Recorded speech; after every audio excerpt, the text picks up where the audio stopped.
Hello, friends. In this video, we will go to the mysterious world of Egypt and meet the last pharaoh of Egypt, Cleopatra.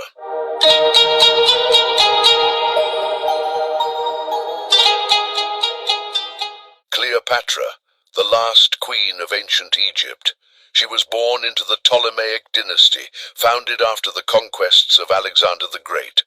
Unlike her predecessors, Cleopatra actively embraced Egyptian culture, becoming the first of her dynasty to learn the Egyptian language. This helped her gain the respect of her people. After the death of her father, Ptolemy, Cleopatra ascended the throne at the age of 18, initially ruling jointly with her brother. However, a power struggle forced her to flee Alexandria. After Pompey's defeat at the Battle of Pharsalus, Pompey flees to Egypt in search of an ally in the young ruler and his sister Cleopatra. In pursuit of Pompey, Gaius Julius Caesar arrives in Alexandria with a military detachment. In Egypt, the Roman dictator is presented with Pompey's head, and then he finds himself embroiled in a dynastic conflict. Ptolemy declares that Cleopatra has been exiled and killed, but it turns out that she is alive. She has returned with the help of the Roman general Julius Caesar. Their alliance has strengthened her position. The Egyptian queen uses cunning to enter the Romans' chambers. Gaius Julius Caesar is captivated by Cleopatra's beauty and intelligence and takes her side. Having a limited military detachment, Caesar nevertheless defends Alexandria, defeating the rebels. But during the fighting, the famous library is destroyed by fire. Cleopatra regains her influence with the help of Caesar and becomes the ruler of the state and Caesar's favorite. The Roman stays in Egypt for a long time.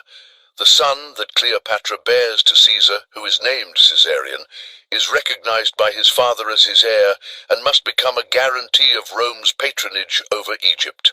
Caesar leaves for Rome and after a few years calls Cleopatra to him.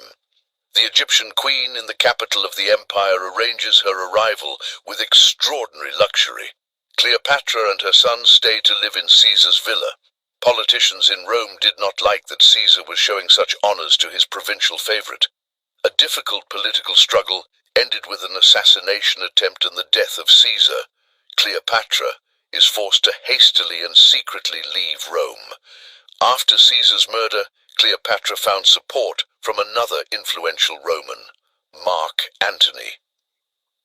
After the Battle of Philippi, in which Antony and Octavian Augustus dealt with Caesar's assassins, the governance of the empire's provinces after the dictator's death was divided between several high-ranking Romans, and control over Egypt passed to Mark Antony. To realize his political and military ambitions, Antony needs money and resources, and the only place where he can get them is Egypt.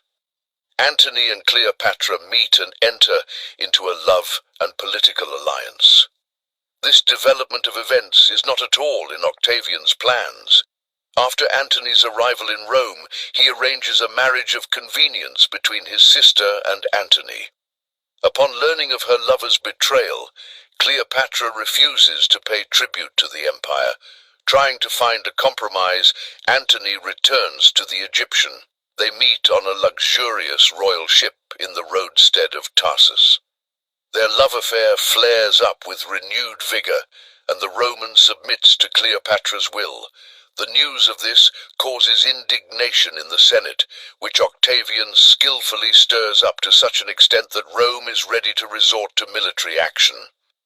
The decisive showdown in the civil war that has broken out occurs in the naval battle at Actium. Antony, more accustomed to battles on land, is therefore defeated, along with Cleopatra's fleet. At the decisive moment, Cleopatra is informed of Antony's death, and she leaves the battle area. Antony, whose ship was lured into a trap, manages to escape and flees to Egypt. He cannot forgive Cleopatra for her betrayal, and a quarrel arises between them. Meanwhile, Octavian's army, meeting no resistance, enters Egypt and quickly approaches the capital. Antony unsuccessfully tries to resist Octavian, but his small detachment surrenders to the mercy of the enemy without a fight. Antony's comrade Rufion commits suicide,